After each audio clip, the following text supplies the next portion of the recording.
It was a few weeks ago that the hay bales started creeping slowly away from the house. Every morning when I woke up, each had moved a few hundred feet from where it was before. I assumed it was pranksters with nothing better to do, so I ignored it. Within a few days, though, the bales began to approach the boundaries of the farm. I was tired of the whole game by then and decided to move them back. It took a tedious hour to bring them all from where they were to over near the house again, and by the time I was done, I was ready to snap the neck of what little pissant was deciding to screw with me.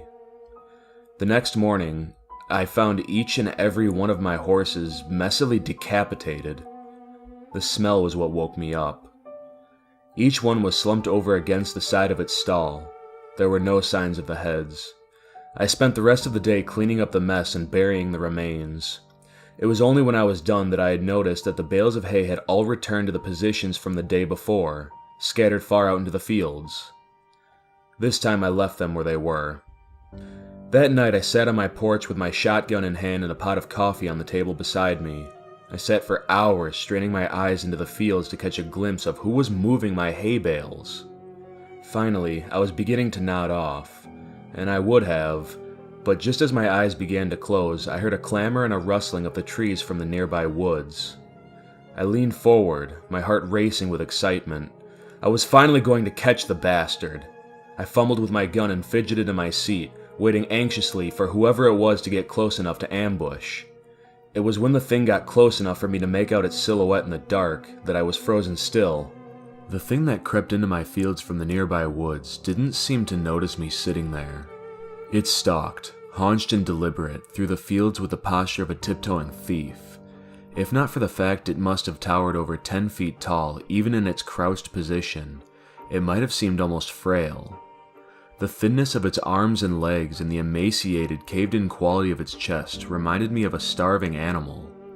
Still, this thing was undeniably strong, and I watched it hoist each bale into its arms with ease and set it down carefully a while away, taking only few strides to cover the distance.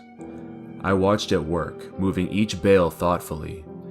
Every once in a while, it would straighten up and look around at the other bale's positions in the field, before adjusting the one it was working on ever so slightly. Before it left, it looked towards the house. I felt its eyes sweep over me in the dark, but whether it could see me or not, I couldn't tell. Then, it silently turned and crept back the way it came, disappearing into the dark of the woods. It took me an hour before I had the courage to move at all. I went inside after a while, but I didn't sleep that night. It was only when the sun rose that I dared step off my porch into the fields. The hay bales were where it left them.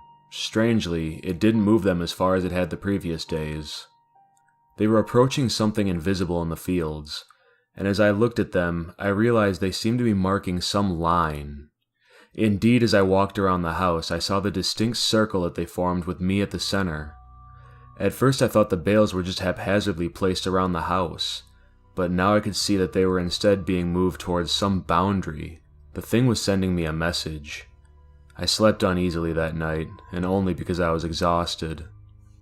The next morning the bales hadn't moved at all. They didn't move at all for the rest of the week, in fact. They were finally where the thing wanted them.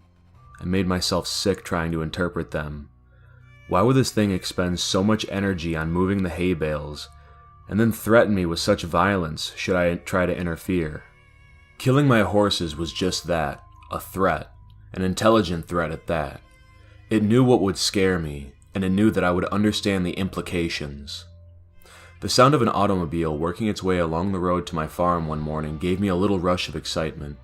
I've been planning to abandon the farm since I saw the thing, but I couldn't hope to leave on foot without risking it treating me like it treated my horses. But if I could get into the car with whoever was coming my way, I might be able to escape before it could stop me. I didn't know or care who it was. I decided that the moment they stopped the car, I would jump into the passenger seat and tell them to get the hell out of here. I didn't get that chance. The car worked its way slowly along the road, trundling across the uneven ground. I urged it silently to hurry. It was when it passed between the two bales placed on each side of the road I began to hear the booming clatter of the woods. The thing burst suddenly from between the trees, sprinting on all four of its terribly gangly limbs towards the car. Within a few seconds, it was there, pouncing on the automobile like a predatory cat. Within moments, it was picking and peeling the vehicle's steel frame apart, working to get the driver. The man, whoever he was, screamed all the while I could hear him even over the crunching of the metal and the shattering of glass. It was only when the thing crushed him carelessly in its hand that the screaming stopped. It tossed him away and straightened up to look at me once again. In the sunlight, I could see the inhumanity of it. It was composed entirely of something awful and alive, which was lashed together in a messy semblance of a human form. Whatever it was made of looked so polished and hard that if it weren't for that moment writhing in the stuff, I'd think it was made of granite.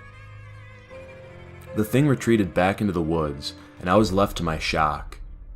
My eyes wandered to where the car sat, the engine still sputtering between the two hay bales. Suddenly, I understood. The message was clear. I am this thing's captive, and I am not allowed visitors. Nothing may cross the borders it has set. I am trapped here by the thing that stalks the fields, and it demands nothing except that I never leave.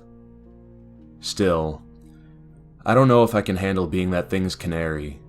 I've been thinking hard for the last few days since I saw it crush that man's chest and silence him before he could finish his scream.